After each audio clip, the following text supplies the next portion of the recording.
Hey creator friends, welcome to my channel and welcome to this year's Soup-tember. And this is my video contribution to the amazing collaboration that Leanne over the Mennonite Farmhouse puts together in September to help spread the soup recipes out there, which is awesome because it's the beginning of fall. And when do you start thinking about soups really?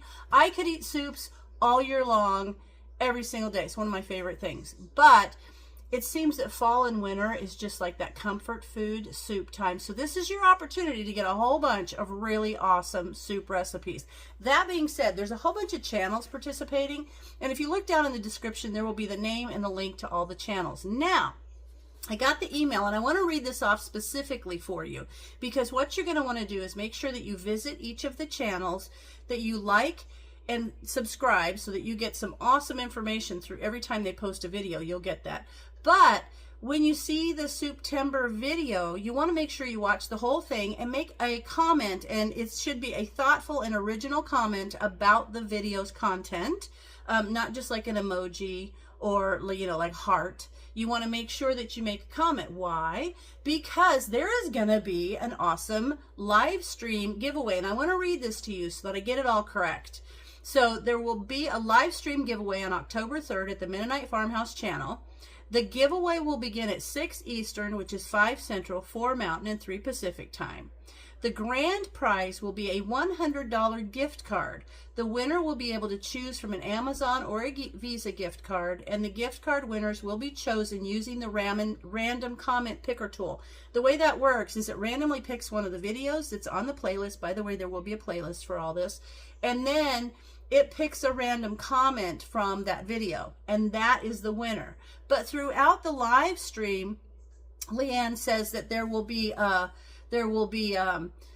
random other door prize giveaway, and also the grand prize winner will have 48 hours to contact her for the prize, because we've run into issues where someone doesn't watch the videos for a really long time, then they're like, oh, and it'd be like months later. So you got 48 hours to get in there for your prize, and there's some really cool prizes that are going to be given away. So watch that. It's so cool. I just want to make sure I don't miss any of the information in the email, and I think I got it. But look at the list of the channels that are going to be there. It's going to be awesome.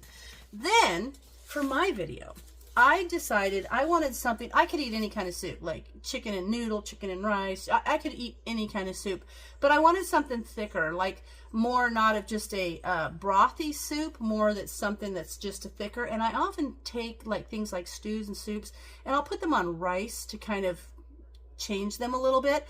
And I saw this recipe, and the link for this recipe, it's from Taste of Home.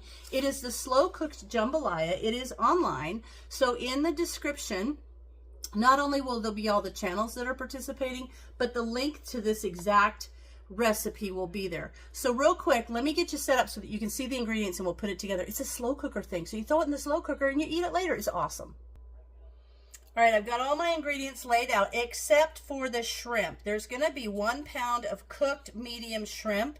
I've got some frozen cooked medium shrimp, so that's just still in the freezer, and 2 cups of cooked rice. That's something I'll prepare right at the end, because with this recipe, all of this stuff goes in there, and then it cooks for like 6.5 hours, and then boom, you come and put the shrimp in there for like 15 minutes and let it get hot because it's already cooked. So that is the only ingredients that are not here.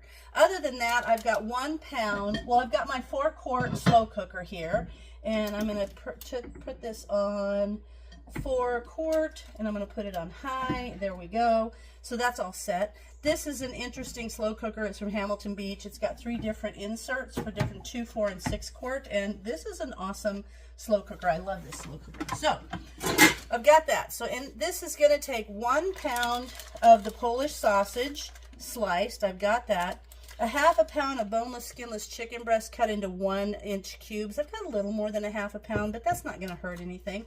And then I got to put my 4. There we go. And then 1 can of the diced tomatoes, undrained. You're going to want the juice. And then 2 celery ribs chopped up. 1/3 of a cup of tomato paste. 4 garlic cloves. I've got garlic here, so it's 2 tablespoons, I think, whatever. It works out 4 teaspoons. A teaspoon is the equivalent of this, of a garlic clove. So I've got that just because I have it.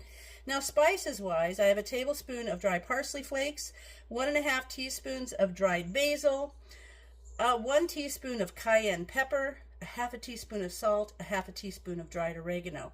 The only other 2 ingredients, boom, are the shrimp and the chicken. Now, basically, it just tells you to combine these ingredients. So there's the sausage, and oh, it says to cook on low, so I'm going to turn that to low. And then there's the chicken. I'm going to put that in there. There we go. Get that other piece. And this is just going to cook up, and of course you're going to get more juice out of the chicken. But I'm going to put this broth, and this is, oh, did I say broth? I meant to say broth, because this is 1 can or 14.5 ounces of beef broth. I made my own because I like to use the better than bouillon. So I'm going to pour that in. This is going to be so good. Okay, and then the tomatoes, the diced tomatoes, they're going to go in. And if you wanted to use some of the diced tomatoes that have seasoning in there, you probably could. It wouldn't make that big a difference, I don't think. And now we're going to put that 1/3 cup of the tomato paste in there. And I'm going to mix that around. That's going to give it that great, thick, kind of yum tomato flavor. And I want to mix that up really nice so you guys can see. I'm going to kind of bring you up over here, let you see what we're doing. So I'm going to mix that. I'm going to make sure that tomato paste is all mixed in there really well. And now we're going to put in give it a little extra mixing before I put everything else in there. Get that done. I can just tell this is going to be amazing. And I love to do these kind of things because you can put them over.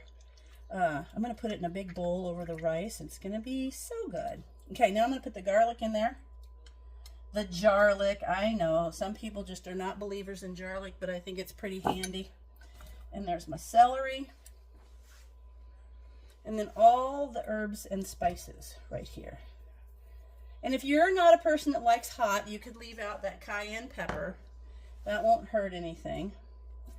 Now we're just going to mix this down. And now it says cover and cook on low for 6 to 7 hours, or just until the chicken is no longer pink. And you're going to get a lot of really good flavor out of that chicken too. So here's what we're looking at. See there, look at that. That's going to be so good. Now I'm just going to cover it over, and I'm going to come back to you about 15 minutes. Well, I'm going to put some rice on, and when that's done, I will put the shrimp in and let it make sure that it's hot through, and then we're just going to put this over some rice in a really neat bowl, and it's going to be amazing. So there you go. So simple to put together. Grab your ingredients, toss it in there, put the lid on, and we will see you back in about 6 hours. Now what I did was I went ahead and put some rice on, and it's all ready. And in the recipe, it actually tells you to add the rice to it, but I prefer to put it over rice. So that's the only thing that I did differently. And about 20 minutes before I was ready to eat, I have this package of the cooked shrimp. And it's just the 30 to 70 shrimp per pound size, peeled, tail off, individually quick frozen, but they're cooked. And this is a 2-pound bag, so I put about 1/2 of this bag, which would be about 1 pound, in the slow cooker, and I just let it go for the length of time it took to make the rice. So that's what I did. Now, I've also got a couple of nice pieces of Texas toast. What would be better? And I have to tell you, I snuck a little sample, and this stuff is really good. So I will put the recipe. It is the Taste of Home slow cooked jambalaya recipe. I will have a link for that in the description. And now I'm going to put some of this on the rice. Oh man, it's got chicken, it's got shrimp, it's got kielbasa sausage. I just want some broth on there. And I really like it. I taste it. If you like jambalaya and you want an easy one that's just done while you're doing other things through the day, because it's so simple. Now I'm going to serve this. I've got fork and a nice big soup spoon with that. And there you have it. Slow cooked jambalaya for soup timber. And it's just so much fun to do this. So I want to say, be sure and watch the other videos. Make your comments so that you can be in for the drawing. And thank you, Leanne, over at the Mennonite Farmhouse, for allowing me to participate again this year. And as always, thanks for watching, and I'll see you in the next video.